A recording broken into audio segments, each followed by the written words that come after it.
All right, let's talk about secrecy. We often picture great leaders having some kind of secret weapon, a secret project, a secret formula. But what happens when that habit of keeping secrets, well, it curdles into something a lot more dangerous? What happens when it becomes a full-blown addiction? This quote could be about a lot of people, but it practically has Steve Jobs' name written all over it, doesn't it?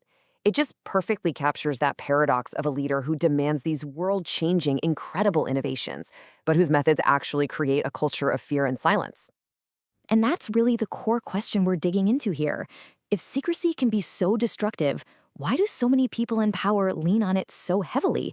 I mean, is it a weapon? A shield? Or is it just a really bad habit that spirals completely out of control? Let's break it down. So, let's start with the man himself, Steve Jobs. His legacy is, well, it's basically a masterclass in how secrecy can be both a genius tool for creating unbelievable hype and, at the same time, a toxin that poisons a company's culture from the inside out. So here's the thing that's so hard to wrap your head around with Jobs' leadership. He demanded these revolutionary, game-changing products, but his methods were often completely counterproductive. For instance, he famously kept the iPad and the iPhone teams totally separate. Think about that. Two of his most important groups couldn't collaborate. And while he was building this global brand based on creativity, he was also fostering a culture where his infamous emotional outbursts could just crush the very risk-taking that innovation needs to survive. Okay, now let's take this a step further. We're going to move from one leader's toxic habit to something way more catastrophic. We're talking about how systemic secrecy can enable full-blown corporate fraud, the kind that doesn't just hurt the bottom line, but actually endangers people's lives. And that brings us to Theranos, the infamous blood testing startup. The secrecy there wasn't just some accident or a personality quirk of its founder, Elizabeth Holmes. No. It was the central pillar of the entire operation. It was a carefully built system designed to do one single thing: protect the massive lie that their technology actually worked. So how'd they pull it off? They built what you could call a confirmation network. It was simple, really. Leadership just filtered out any bad news. Scientists or engineers who raised red flags about the tech, they were marginalized, pushed out, or fired. But the ones who came back with optimistic, rosy updates, they got promoted. It created this dangerous echo chamber that allowed a gigantic fraud to go on for years, putting real patients at serious risk. The story at Enron was just as toxic, but it had a different, kind of cynical twist. You see, their executives didn't just use secrecy to hide the truth from the outside world. They actually used it as a weapon against their own middle managers to create the perfect system of scapegoats. Enron's whole strategy was just insidious. The top executives would deliberately keep critical financial data away from their own managers. So then, when those managers, working in the dark, inevitably made poor decisions, who got the blame? They did. They were called incompetent. This wasn't just bad management. It was a cold, calculated strategy to create scapegoats and make sure no one could ever connect the dots and expose the massive fraud happening at the very top. So we've seen executive fraud. Now let's talk about the direct human cost of a culture built on fear. What really happens to the people on the front lines when telling the truth is a fireable offense? Well, the answer can be measured in the millions. 3.5 million. Just let that number sink in for a second. That's not revenue. It's not profit. It is a measure of a deep, deep systemic failure.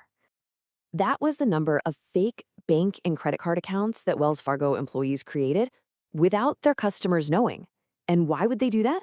Because they were trapped. Leadership set these impossible sales quotas, and when employees tried to say, hey, these goals are totally unrealistic and unethical, they were punished. It became a classic shoot-the-messenger culture. So you had workers facing this impossible choice: either commit fraud to keep your job or speak up and get fired. The result? One of the biggest banking scandals in modern history. Okay, so we've definitely seen the darkness. Now it's time to step into the light. Because if secrecy is the poison, then you better believe transparency is the antidote. We're going to look at a couple of companies that took a radical leap of faith and chose to share information instead of hoarding it. This right here lays out the two fundamental paths a leader can take. On one side, you've got leadership by control, hoarding information, fostering fear. We've seen exactly where that leads.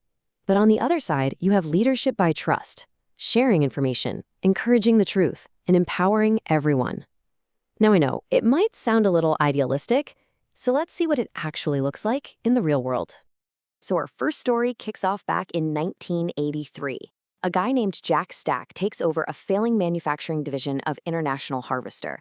The company, now called SRC Holdings, was right on the brink of total collapse. But instead of hiding the awful financial situation, Stack did something nobody expected. He decided to open the books to every single employee. I mean, just look at these numbers. They started with only $89,000 in equity and nearly $9 million in debt. That's pretty much a death sentence for any business. But by teaching every single employee, I'm talking mechanics, warehouse workers, everyone, how to read the company's financial statements, he turned them all into business partners. All of a sudden, people on the assembly line were coming up with cost-saving ideas because they could see exactly how their work hit the bottom line. The company didn't just survive, it thrived, growing into a business with over $400 million in revenue. Incredible. Okay, so sharing the company's financials, that's one thing. But what about sharing everyone's personal financials? Well, in 2013, the tech startup Buffer decided to tackle the ultimate corporate taboo: salaries. The CEO, Joel Gascoigne, literally published a spreadsheet with every single employee's salary, including his own, on the company's public blog, for the whole world to see. And the effect was immediate and profound. All that suspicion and guesswork was just gone, replaced by trust. Instead of being these adversarial, stressful negotiations, salary talks became collaborative conversations based on a clear, open formula. And just like at SRC, when employees had that full financial picture, they started thinking and acting like owners, making smarter decisions for the business because they finally understood the whole picture. So after hearing these stories of secrecy and transparency, what have we learned? It really all comes down to a fundamental choice about what leadership is actually for. Is it a tool for control, or is it a tool for empowerment? And that's the bottom line. Secrecy is about power. It weaponizes information, keeping it locked up in the hands of a few to control the many. And as we've seen, it creates a culture of fear, of suspicion, and even fraud. Transparency, on the other hand, is all about trust. It treats information as a tool for everyone, empowering the whole team, and giving people the context they need to make better decisions and really contribute. It builds a culture of ownership. And that leaves us with one final question. And this isn't just for CEOs. It's for anyone who leads a team, a project, or even just a meeting.